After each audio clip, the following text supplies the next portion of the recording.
Hey guys, we are back with summer edition of Garden Updates.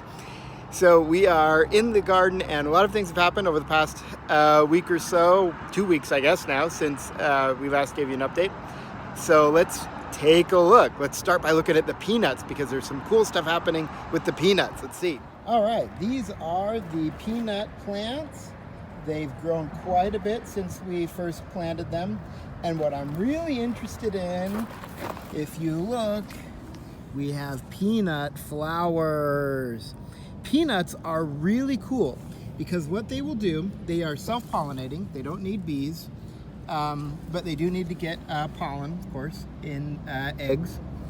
But what happens is once the female peanut flowers have been pollinated, they will actually go underground. That's right, peanuts will grow under the ground. They get pollinated above ground, and then the peanut flower will grow a stem that will push it underground. And then when they're ready to harvest, you pull them up out of the ground, shake them off, and then you'll have the peanuts. So really cool. We're starting to see flowers on most of the peanuts. We've got some flowers in here. And no flowers on this row yet, but we have a few flowers in here. And it looks like some of these might even maybe be close to getting pollinated. These are going to get much bigger. So very cool. Let's move on to our corn, which has been pollinated. And as you can see, the tassels have turned brown. And now we're starting to get these nice ears of corn. Okay, they are growing and looking pretty good. Looks like we'll get probably about a dozen ears of corn. Our sunflower plants are gigantic. Several of them are taller than I am. Let's take a look here. So here I am, and there is the sunflower plant. These will grow 8-10 feet tall. They are getting really big. And last of all, we have our banana, which is sending out more leaves. It's doing really well. I'm very excited about this banana. I hope it can withstand the summer heat. Looks like it's handling it okay. We can see that it is sending up another furrow. So that should be opening up in the next few days. And again, what will happen is they send up a leaf and it's nice and green and healthy and looks great. And then the leaf will start to die and then it will shrivel and fall. I think we've talked about this before, but banana plants are not actually trees. That's not a tree trunk. Those are just leaves and stems that grow up in layers through the middle. So let's take a look at some other things in the garden. All right, looks like we've got one more calendula flower. We'll pick that, take that home. You can start to see it might even want to start to go to seed here pretty soon. Apple tree's doing okay. Again, we're not going to get apples from it this year. Very sad, but next year, hopefully we will. Our fig tree's doing okay. We've got a nice big mint growing here. Not quite sure what these weeds are. We'll just pull them up. We don't want them. But our mint flower, our mint plant, is looking pretty good. Let's smell these leaves.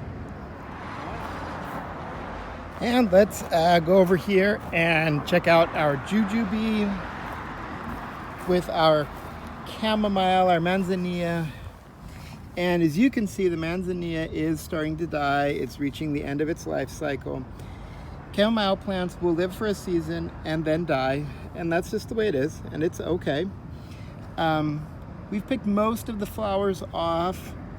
Hopefully now, though, the flowers that have been pollinated that we left on here are going to drop seeds, And then again in the spring of next year, we'll see more chamomile plants coming up with more fragrant chamomile flowers. And again, same thing over here with our other chamomile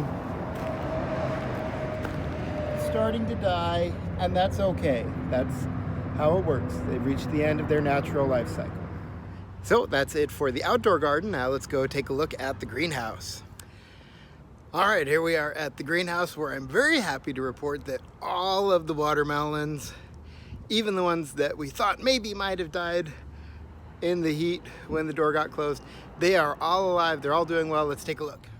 All right, as you can see, our two Desert Kings here are doing okay. It is awfully hot in here, even for a 110-degree day. But and as you can see, our little Dixie Lee is having trouble with this heat, although the Sugar Baby and Desert Kings seem to be doing just fine. We've even got some flowering occurring. And our little Sugar Baby that we thought had died, as you can see, has got a little female flower. Didn't get that pollinated in time. She's probably not going to fruit, but it is a good sign of life that the watermelon could handle the heat. I have no idea how hot it got in here when the door got closed. Hot enough to cook the watermelons. And as you can see, these are the vines that did die, and they are crispy and dry and brown. But the roots still had some strength in them. And once we got this door open, then we have vines starting to come out again. So very happy that now that we've got that door situation hopefully taken care of, and we don't have a greenhouse effect occurring in our greenhouse, that we'll see these vines live a little bit longer and maybe, hopefully, maybe reproduce one or two watermelons. We'll see. It is awfully hot in there, but that's our update from the greenhouse watermelons. So there you have it, our summer edition of the Knudson Garden Update. I hope you guys are all staying safe.